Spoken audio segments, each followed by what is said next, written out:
Bonjour à tous et bienvenue sur Radio L'Alma, l'émission qui parle de la culture et le milieu artistique. Je suis votre présentateur Alain Ramirez. Aujourd'hui, nous parlerons d'égalité, des sociétés et de théâtre. Depuis sa création, le théâtre a évolué en adéquation au changement dans la société et que ce soit le théâtre antique, la production russe, le théâtre du Moyen-Orient, l'espagnol, l'asiatique ou celui de Shakespeare ou Molière, la question du genre s'est toujours posée. Pour parler du rôle de la femme dans la scène française d'aujourd'hui, nous recevons Solange Wojtkiewicz, qui est comédienne et chanteuse, Fabiana Spoletini, qui est travailleuse sociale et comédienne, et Laurent Cogès, qui est metteur en scène et comédien. Bienvenue.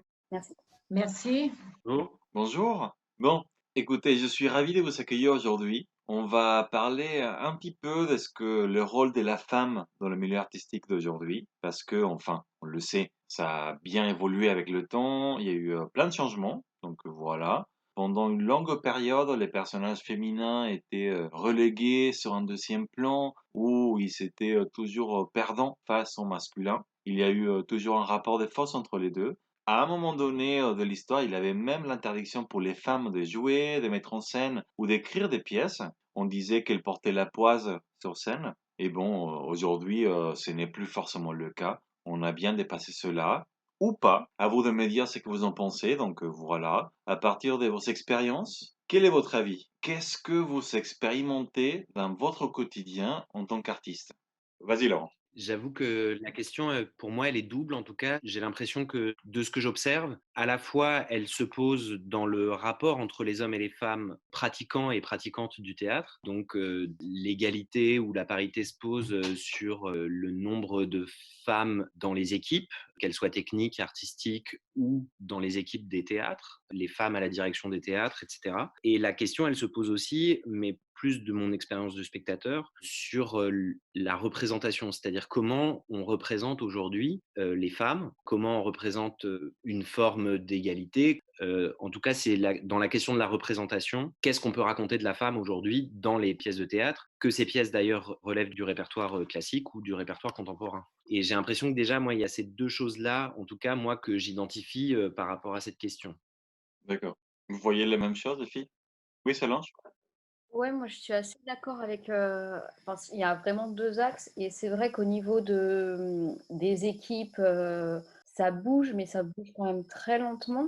Mais c'est enfin, au niveau de, mettre des femmes, enfin, que des femmes puissent prendre la direction d'équipes, que des femmes puissent prendre la direction de grands théâtres, scènes nationales et cetera, mais même de compagnies, enfin, là où il y a une réelle mixité. Ça, c'est quand même toute une problématique.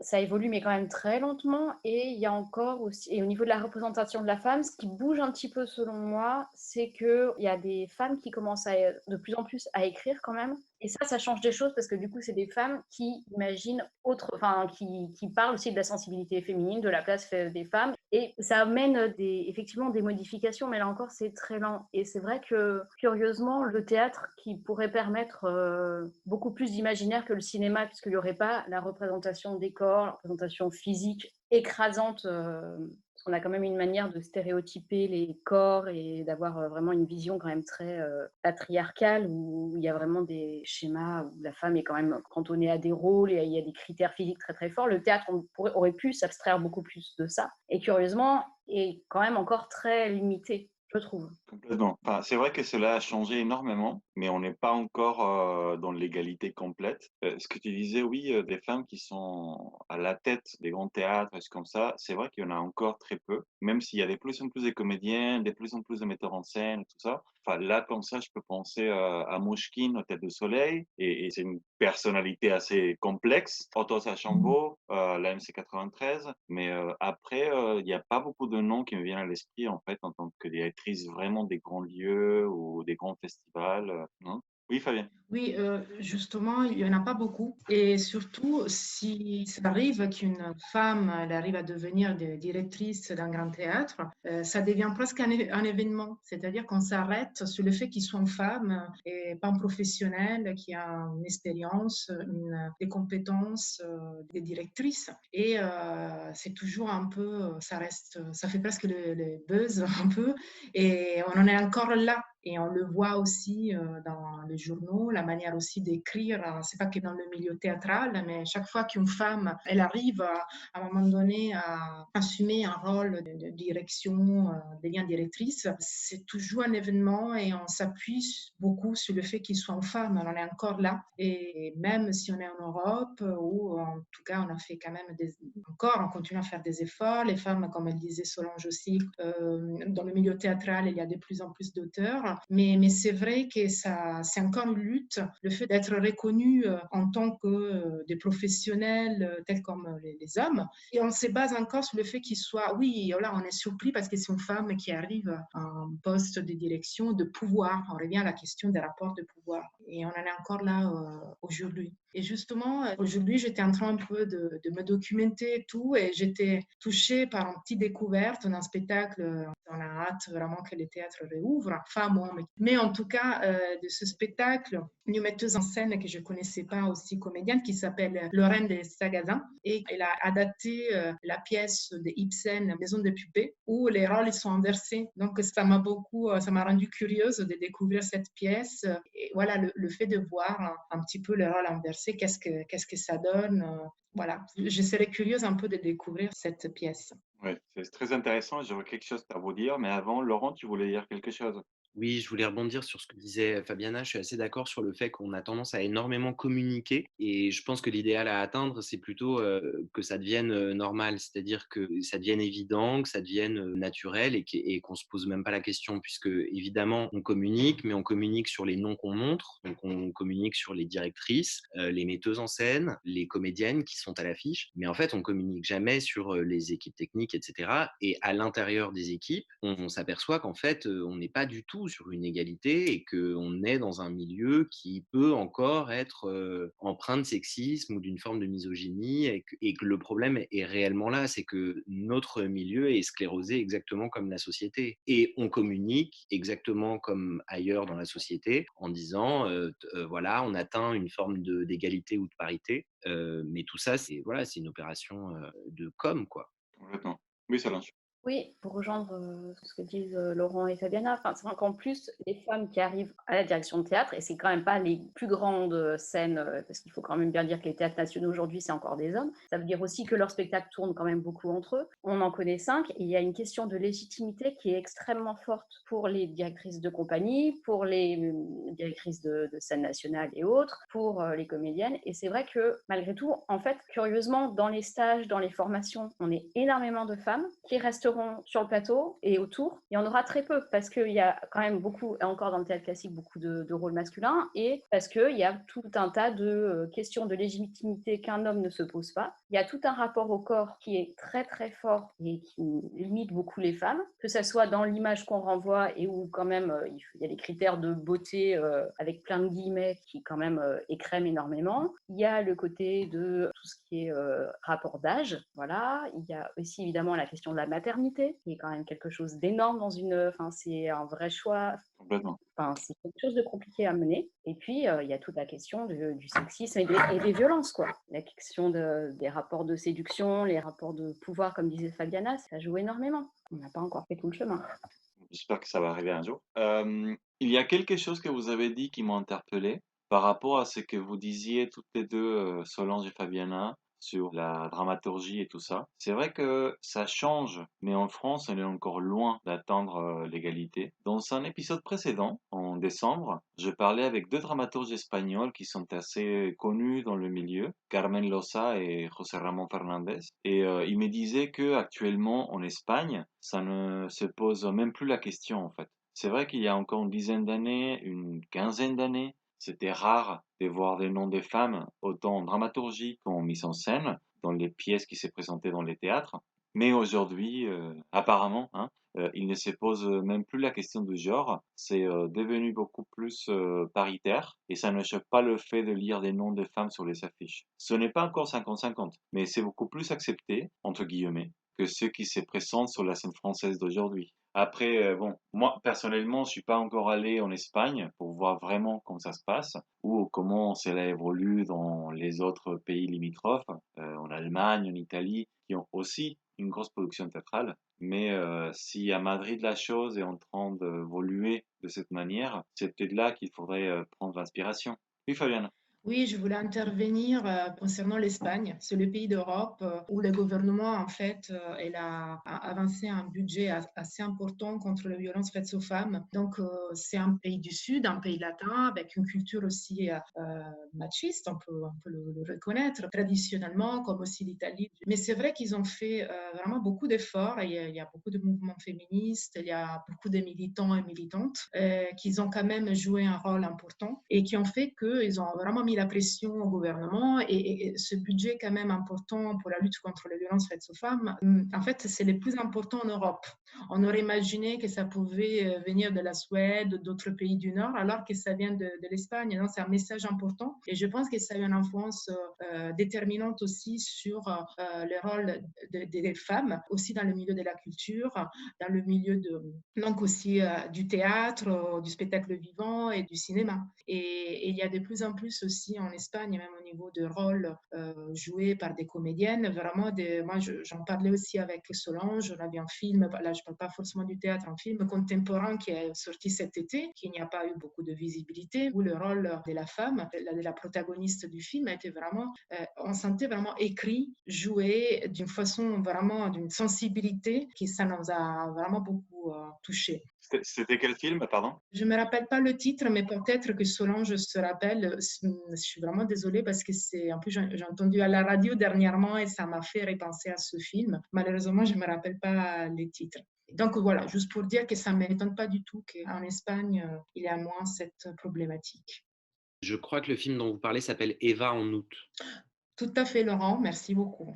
Et je partage complètement le ressenti. Et justement, pour en arriver à ces histoires de représentation, il est vrai que on a tendance, par exemple, à penser que le théâtre classique est misogyne. Ce avec quoi je suis pas du tout d'accord, c'est que, encore une fois, s'il était mis en scène par des femmes, à mon avis, on le trouverait beaucoup moins misogyne. C'est-à-dire que la représentation peut nous faire dire quand même un peu ce qu'on veut. C'est quand même le rôle du metteur en scène, c'est d'avoir quelque chose à raconter en plus du texte qui monte. Et souvent, c'est vrai que l'image qui est véhiculée est encore un petit peu stéréotypée, un peu genrée, quoi. Et on a du mal à aller au-delà. Et je trouve ça très dommage, parce que si on apprenait déjà à monter les classiques un tout petit peu autrement, à mon avis, on arriverait à faire voir autre chose, en fait, de la société. D'accord. Oui, Solange. Je pense aussi que, enfin, même si dans le théâtre classique, il y a quand même aussi quelques rôles féminins magnifiques, mais par rapport au nombre de rôles masculins, il y en a très peu. Mais c'est aussi qu'on a souffert beaucoup, et ça a aussi été véhiculé, mais par les metteurs en scène, mais par aussi des gens qui font travailler en formation, etc. La question des emplois, et ça, c'est une catastrophe, parce que c'est une bride sur l'imaginaire terrifiante et qui est une reproduction vraiment de la société la plus genrée, mais sclérosante, quoi, au niveau de l'imaginaire, de la jeune première, des choses comme ça. Et ça, c'est dans l'image de la femme, dans la représentation et de tous les questionnements de société, c'est une catastrophe. Mais on en sort justement aussi parce qu'il y a de plus en plus de mélange aussi, je pense, entre les arts. Que quand le théâtre s'ouvre aussi à d'autres formes, c'est une grande ouverture. Mais je pense aussi que ça passe par le fait qu'il y ait des autrices qui soient mises en valeur et des metteuses en scène et des scénographes femmes et etc. Parce que ça permet de changer le regard et que ce ne soit pas juste les femmes qui soient assistantes, metteuses en scène, ou qui soient chargées du jeune public. Oui, complètement d'accord. L'autre question à laquelle j'avais pensé tout à l'heure, du coup, par rapport à ce que disait Laurent, pour ce qui concerne le travail du metteur en scène, son engagement, sa volonté de parler des choses autrement, que ce soit des classiques ou pas, est-ce que ce serait intéressant de parler de ce qui disait Fabiana tout à l'heure sur l'inversion des rôles? Actuellement, c'est vrai que ça devient de plus en plus à la mode, mais est-ce que c'est vraiment une solution? Celle de reprendre les pièces d'avant et d'essayer juste de changer les genres des personnages? Oui, Laurent. À mon sens, non. Il faut aller de l'avant, il faut écrire quelque chose de nouveau, puisqu'on sait très bien que les sociétés ont avancé en se ressemblant, avec probablement les mêmes lots d'inégalités plus ou moins poussées et visant des personnes différentes. Mais les inégalités ont toujours été prégnantes. À mon sens, non. Et c'est pour ça que le théâtre contemporain et que l'écriture contemporaine est capitale. C'est que non, il faut écrire quelque chose de différent. Il faut qu'on écrive une société différente, donc on doit écrire un théâtre différent. Parfait. Solange? Ouais, moi, enfin, ça, je suis complètement d'accord, parce qu'en plus, si c'est inversé pour reproduire une domination, que les femmes soient dominantes, enfin, c'est pas L'idée, c'est de trouver une vraie égalité homme-femme enfin, pour moi, après, ça peut éclairer des choses d'une certaine façon. Je pense effectivement, ça va plus sur l'écriture et les propositions nouvelles d'invention. En fin des comptes, l'idée n'est pas d'inverser la bataille, c'est plutôt d'arriver à quelque chose de nouveau, plus équitable. Fabiana?